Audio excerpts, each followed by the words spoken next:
Move over fireside conversations, today's fast forward era requires rapid fire chats. I'm Jessie Paul, marketing expert, author of Marketing Without Money, and independent director. I'm going to ask Alok Bansal, the co founder of Policy Bazaar, whose parent company PB Fintech IPO'd last month, my fellow board member and MBA from IIM Calcutta. How do we actually keep it human as we power growth in this AI and tech enabled age? All set to race to be future ready, Alok? Sure, let's go ahead, Jesse. What's the one big investment in personal growth that you made in 2021? Well, I think obviously this was a challenging year, but one thing remains constant. From my perspective, the learning should not stop. And since we were in a year where we were working from home and we had sort of blurred line between the work and home, it gave us some opportunity to spend time with family. And while doing that, obviously, go through some stuff which is incremental in terms of learning. To me, learning doesn't mean that you have to obviously learn about just the business part and some of the fundamentals of the business. We do it every day, but it's more around all the stuff that anyone is particularly interested in. And the good part is earlier it used to be only books, and now with the internet and with YouTube and everything else, the amount of stuff available is humongous, and you can really pick and choose what you want to spend time on. But it's almost like given that every day between 1 to 2 hours will be spent on learning something which I didn't know earlier. That is super impressive.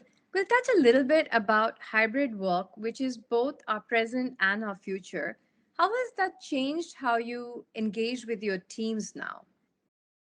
As I mentioned, obviously we had a lot of time in last 18 months when the whole team was working from home. Now, for people who had been working together for last many years, there was still a lot of coordination which was possible, even though they were remotely working. But for people who had joined team somewhere in last 18 months or that before COVID lockdown happened, it was a challenging time to get integrated. But what we have seen is people actually have ramped up in terms of how they communicate. The informal communication definitely has come down, which sometimes is very, very helpful. But all said and done, we could manage to do the whole IPO without even a single physical meeting. That is something I could not have even imagined 1, 2 years back. So yeah, I think this is going to stay.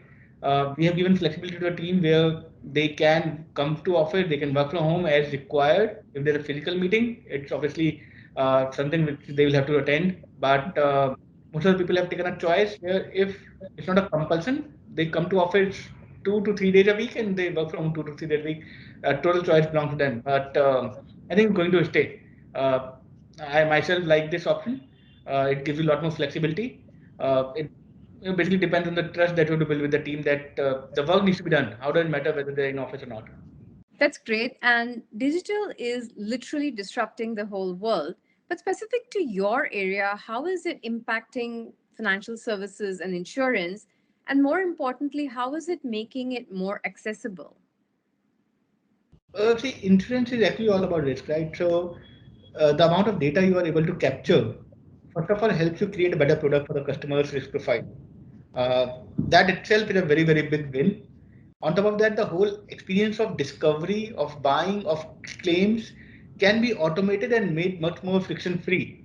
There are a lot of services which we have built, and I'm sure a lot of other people in the industry are building, whether it's tele underwriting, whether it's video inspections, and lots of stuff which is happening.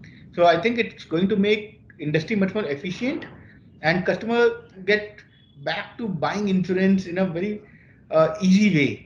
Now, in terms of accessibility, again, once you're able to understand the risk and once the whole journey is smooth, a lot more people will come into the fold of the industry. Today, a lot of people who are in tier two, tier three towns, they are not able to access all the options which may be available to someone who is in urban centers. But with technology, that sort of barrier goes away.